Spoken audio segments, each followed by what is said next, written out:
तो हनुमान जी संजीवनी बूटी के लिए चल दिए। जय श्री राम का नारा लगाते हुए हनुमान जी संजीवनी बूटी लेने के लिए चल पड़े। श्री राम जी के चरण कमलों को हृदय में रखकर पवन पुत्र हनुमान जी अपना बल बखान कर, ये तो मेरे बल की बात है, अर्थात मैं अभी लिए आता हूं, ऐसा कहकर हनुमान जी चल पड़े। अब चलिए चलते हैं रावण की लंका में। रावण के एक गुप्तचर ने रावण को इस रहस्य की खबर दे दी कि भैया इस प्रकार मूर्छा आ गई है और इस प्रकार सुषेण इलाज के लिए चले गए हैं और इस प्रकार हनुमान जी औषधि लेने जा रहे हैं संजीवनी बूटी। जब गुप्तचर ने बताया रावण को कि भैया इस प्रकार हनुमान जी औषधि लेने जा रहे हैं, तो रावण के मन में कपट आ गया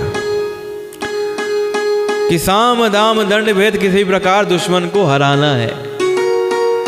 तो रावण ने क्या करा, रावण के दिमाग ने काम करा। रावण पहुंचा कालनेमी के घर। कालनेमी एक मायावी राक्षस था। उस मायावी राक्षस के पास पहुंचा रावण और रावण ने उसको सारा हाल बतलाया कि इस प्रकार से भैया युद्ध हो गया है और इस प्रकार से मैं फंसा हुआ हूं। कालनेमी ने सुना और बार बार सिर पीटा, खेद प्रकट किया। उसने कहा तुम्हारे देखते देखते जिसने नगर जला डाला उसका मार्ग कौन रोक सकता है। जब रावण ने बताया, कालनेमी से कहा कि तुम जाओ हनुमान का मार्ग रोको, उसका रास्ता रोको, वो वापसी नहीं आना चाहिए। अगर वापसी आ गया तो लक्ष्मण का इलाज हो जाएगा, लक्ष्मण वापस जिंदा हो जाएगा, लक्ष्मण को होश आ जाएगा। तो कालनेमी समझा रहा है रावण को, समझा रहा है कि जिसने देखते देखते तुम्हारा नगर जला दिया उसका मार्ग कौन रोक सकता है, किसकी हिम्मत। तो कालनेमी रावण को समझा रहा है कि जिसने सारा नगर जला दिया, तो वही लंका को जला दिया देखते ही देखते, भला ऐसा कौन है जो उसका रास्ता रोक पाएगा। तो कालनेमी कहता है रावण से कि श्री रघुनाथ जी का भजन करके तुम अपना कल्याण करो। हे नाथ झूठी बकवाद छोड़ दो, ये बहस जो है ना ये छोड़ दो। नेत्रों को आनंद देने वाले नील कमल के समान सुंदर श्याम शरीर को अपने हृदय में रखो। मैं तू, ये जो भेदभाव आपने कर रखा है ना, और ममता रूपी मूढ़ता को त्याग दो। महामोह अज्ञान रूपी रात्रि में सो रहे हो। कहां सो रहे हो, किसका अंधकार है, अज्ञानता का अंधकार है। तो जागो, उठो। जो काल रूपी सर्प का भी भक्षक है, कहीं स्वप्न में भी रण में जीता जा सकता है। अब उसकी ये बातें सुनकर रावण को गुस्सा आ गया। रावण बहुत ही क्रोधित हुआ। तब कालनेमी ने मन में विचार किया कि लगता है इसका वक्त आ गया है, इसके हाथ से मरने की अपेक्षा, यानी इससे बेहतर है कि मैं श्री राम के हाथ या श्री राम जी के दूत के हाथों मारा जाऊं, क्योंकि मैं इसका कहना नहीं मानूंगा, ये मुझे मार डालेगा रावण। तो इसके हाथ से मरने से बेहतर है कि मैं श्री राम जी के दूत के हाथ से ही मरूं, तो ये अच्छा रहेगा।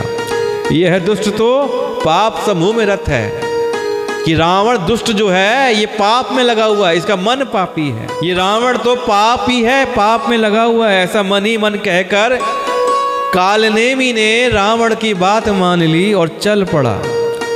उसने मार्ग में जाके माया रची।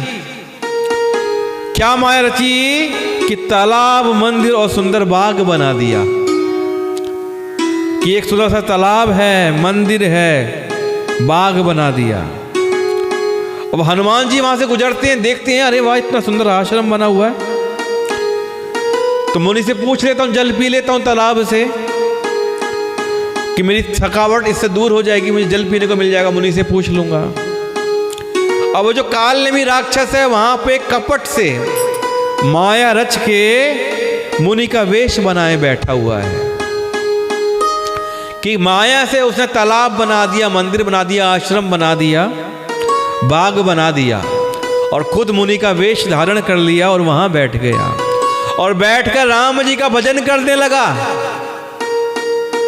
किस लिए? दिखाने के लिए कि हनुमान जी देखेंगे कि मैं राम जी का भजन कर रहा हूं तो ये मेरे पास आ जाएंगे।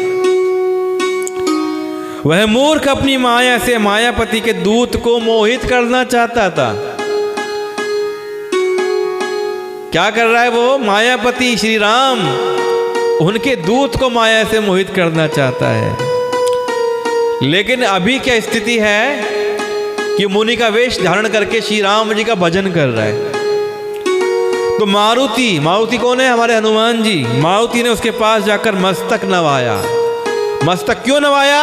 क्योंकि इस समय वो काल नेमी मुनि के वेश में है और श्री राम जी का भजन कर रहा है। वह श्री राम जी के गुणों की कथा कहने लगा और बोला कि मुझे सब पता है हनुमान, मैं सब कुछ जानता हूं और मैं यहां ये भी जानता हूं कि लक्ष्मण को शक्ति लगी है। राम रावण का युद्ध हो रहा है, कि रावण और राम में महान युद्ध हो रहा है। राम जी जीतेंगे, इसमें संदेह नहीं है। हे भाई, मैं यहां रहता हुआ सब देख रहा हूं, अपनी दिव्य दृष्टि से मुझे सब नजर आ रहा है। मुझे ज्ञान दृष्टि का बड़ा बल है। मेरे पास क्या है? ज्ञान दृष्टि है। और मुझे पता है कि लक्ष्मण जी को शक्ति लग गई है, वीर घातनी शक्ति लग गई है और तुम इस हेतु किस काम से जा रहे हो यह भी मुझे पता है। और मेरे अंदर इतना बल है कि मैं तुमको एक ही पल में उस पर्वत पर पहुंचा दूंगा जहां तुम जाना चाहते हो और अपने काम को तुम सुगमता से कर लोगे। हनुमान जी उसकी बातों में आ गए। अब हनुमान जी उस मुनि से जल मांगते हैं पीने के लिए। तो उस मुनि ने क्या दे दिया? अपना कमंडल दे दिया।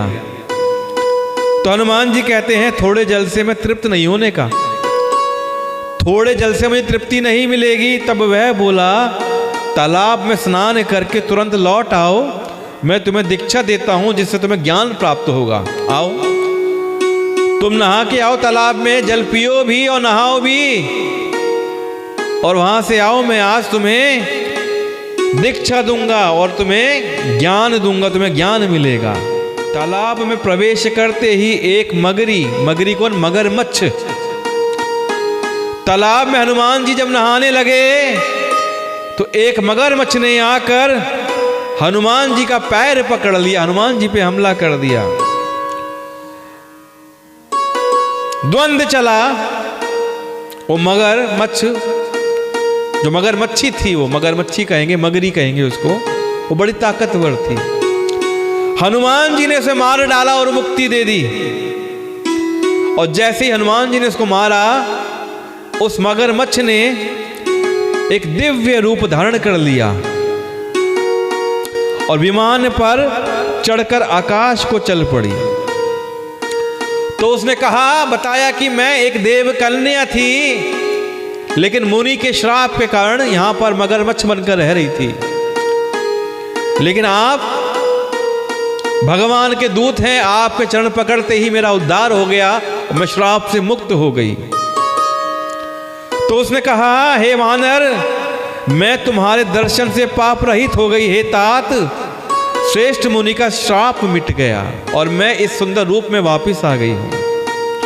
लेकिन मैं हनुमान जी आपको ये बात बताना चाहती हूं, जिसको आप मुनि जान रहे हो ना, ये मुनि नहीं है, ये तो घोर निशाचर है, राक्षस है। मेरा वचन सत्य मानो। और इस प्रकार काल नेमी की पोल खोल गई वो मगरमच्छी, वो देव कन्या। अब काल नेमी की सारी पोल खोल के वो अप्सरा देव कन्या चली गई। हनुमान जी उस मुनि का भेद जान गए। ये तो मुनि नहीं है, कौन है? राक्षस है। कौन सा राक्षस? काल नेमी राक्षस। अब हनुमान जी उस मुनि के पास, मायावी मुनि के पास पहुंचते हैं। हनुमान जी ने कहा, हे मुनि, आप मुझे जो ज्ञान देना चाहते हैं, आप जो दीक्षा मुझे देना चाहते हैं, पहले मैं आपको दक्षिणा दूंगा। कि हे मुनि पहले आप दक्षिणा ले लीजिए। तो मुनि कहते हैं अरे पहले आप ज्ञान तो लो, पहले आप दीक्षा तो लो।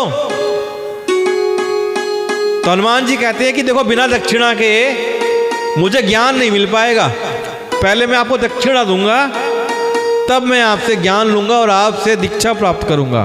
तो पहले आप गुरु दक्षिणा ले लीजिए, पीछे आप मुझे मंत्र दीजिएगा, फिर आप मुझे मंत्र देना कि आपका क्या गुरु मंत्र है, पहले मैं आपको दक्षिणा दूंगा। और हनुमान जी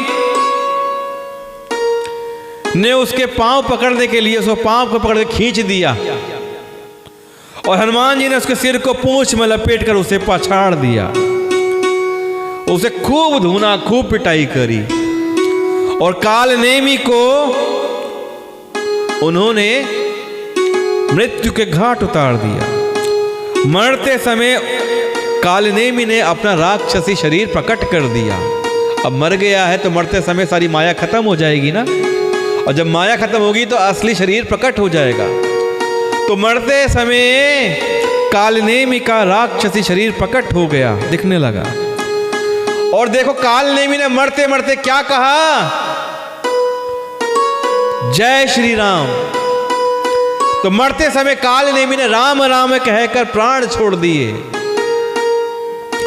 उसके मुंह से राम राम का उच्चारण सुन के हनुमान जी मन में हर्षित हो गए, कहने लगे अरे वाह, मरते समय तूने राम का नाम ले लिया, अब तो तुझे परम पद प्राप्त होगा।